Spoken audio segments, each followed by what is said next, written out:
is about whom you do your work for. It's not about working for yourself. In his book, Lance Armstrong goes on to say, I had a new sense of purpose, and it had nothing to do with my recognition and exploits on a bike. Some people won't understand this, but I no longer felt that it was my role in life to be a cyclist. Maybe my role was to be a cancer survivor. My strongest connections and feelings were with people who were fighting cancer and asking the same question I was, am I going to die? It's not about you. Recently, a friend asked me to talk to his sister, an office manager who had just joined a network marketing company. He said, she read your books and has decided to take a leap into starting her own business with a network marketing company. That's good, I said. Would you mind talking to her? What could I say? He was a friend, so I agreed. During her lunch break, she came by to meet with me. So why did you join this company and decide to build your own business? I asked. Oh, I'm tired of the rat race. I'm not getting ahead at my job. So, after reading your book on the advantages of starting a network marketing business, the business school for people who like helping people, I decided to take the plunge. So, I gave notice at work and will be out on my own in a month. That's courageous, I said, acknowledging her. Tell me how you came to choose the network marketing company you're going to build your business with. Oh, I really like their products. Their training seems good, but I really liked their compensation plan. I can make a lot of money quickly. Okay, I said, reserving my comments about doing it primarily for the money. What are your plans? The conversation went on for about another half hour. There was not much to discuss since she had not yet started. To be fair to my friend, I suggested she call me in 6 months and let me know how she was doing. At that point, I thought she would have more real-world questions to ask. 6 months of failing. During the 6th month, she called and wanted to continue our meeting. This next meeting was not as pleasant. I'm not doing very well, she started. Nobody wants to listen to me. Nobody gets it. They just close their minds the moment I mention network marketing. How can I make any money if they don't listen? Have you attended the training sessions the company offers? I asked. No, I don't want to, she said angrily. All they do is pressure me to practice selling. I don't want to be pressured. They want me to bring my friends to meetings, and my friends won't come. Okay, I said quietly. Have you read any books on selling or how to influence people? No, I don't like to read. Okay, if you don't like to read, have you looked into a sales training course? No, all those guys want is my money, so I refuse to give them any. Okay, I said, so what do you want? All I want is to work a few hours a week, make a lot of money without hassles, and have the time and money to enjoy life. All right, I said, now beginning to chuckle to myself. So tell me what I should do, she said, flashing her frustration at me. Go see if you can get your job back, I suggested. Are you saying I can't build a business? She demanded. No, I am not saying that. So, what are you saying? She demanded. You're supposed to be the smart guy, the guy who writes all these best-selling books. Tell me what you see in me. I'm strong. I can take it. Okay, I said in a more serious tone. Have you noticed how many times you have used the word I? No, she replied. Tell me how many times I have used the word I and what the use of it means to you. Well, I heard you say, I'm not doing well.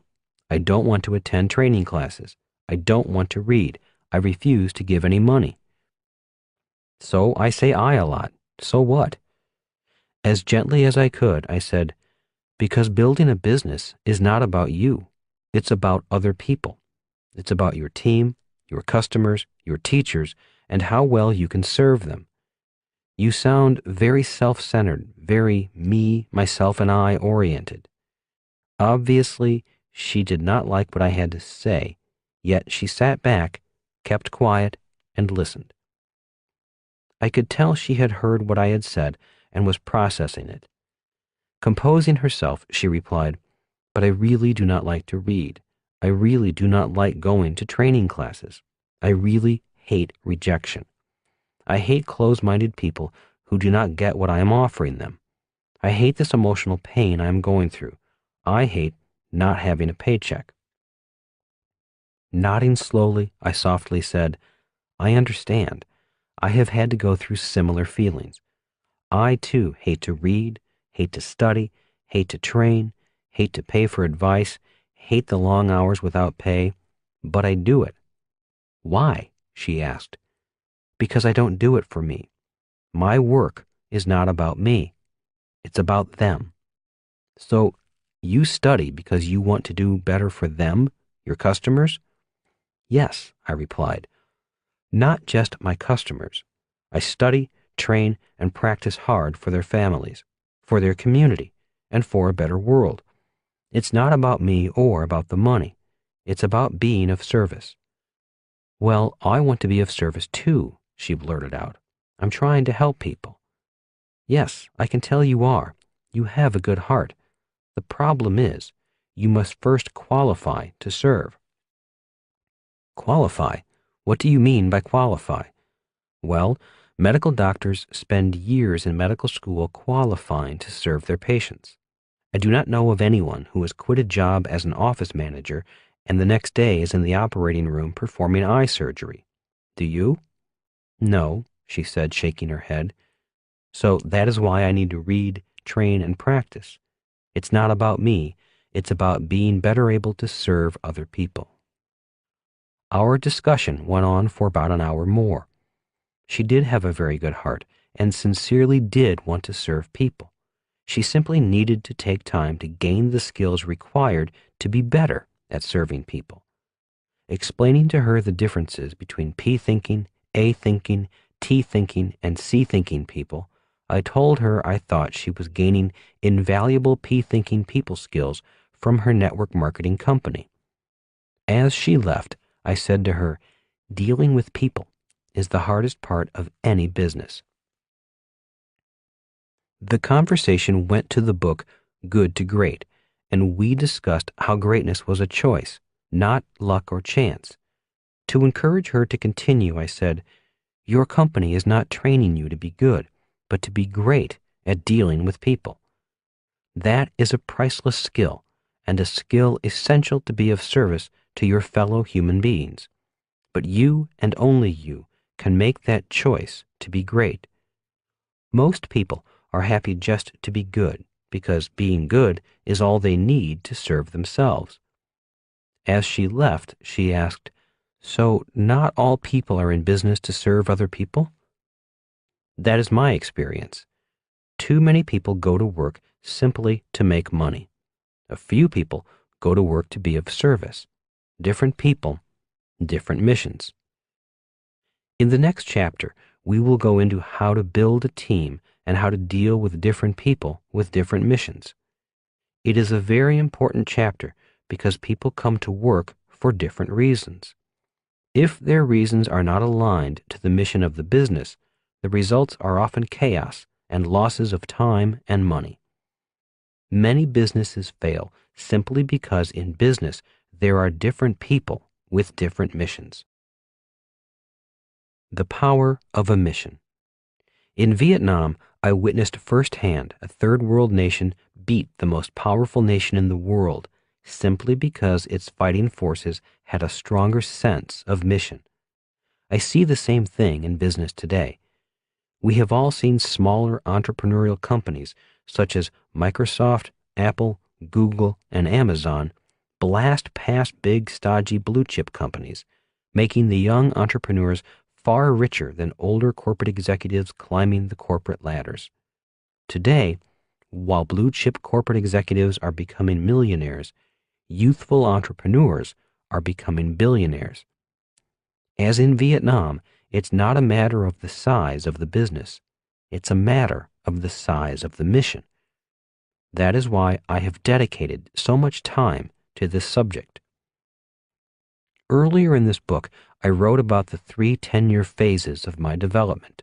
Once again, they are: 1. 1974 to 1984, learning years. 2. 1984 to 1994, earning years. 3. 1994 to 2004, giving back years. In 1974, my mission was simply to master the BI triangle. My mission was to learn. It was a dark period of life. I was often broke and depressed. It was the mission that kept me going. There were months on end that nothing seemed to work, yet the memory of my dad sitting on his couch watching TV kept me going. I was not learning for me. I was learning for my dad and people like my dad throughout the world. Around 1980, my world became brighter. Money was once again rolling in. I had learned many lessons about the BI triangle, especially the 5 levels from cash flow to product. In 1980, we shipped our factories offshore because it was cheaper to manufacture in Korea and Taiwan. On one of our trips, I saw firsthand what a real-world sweatshop was. I saw kids stacked above kids on mezzanines, manufacturing my products that were making me rich. At the time, I was manufacturing nylon wallets, bags, and hats for rock bands. We were selling our legally licensed products at rock concerts and record stores throughout the world. I was back on top again, but the sight of those kids in sweatshops haunted me. I knew my days as a manufacturing entrepreneur were over.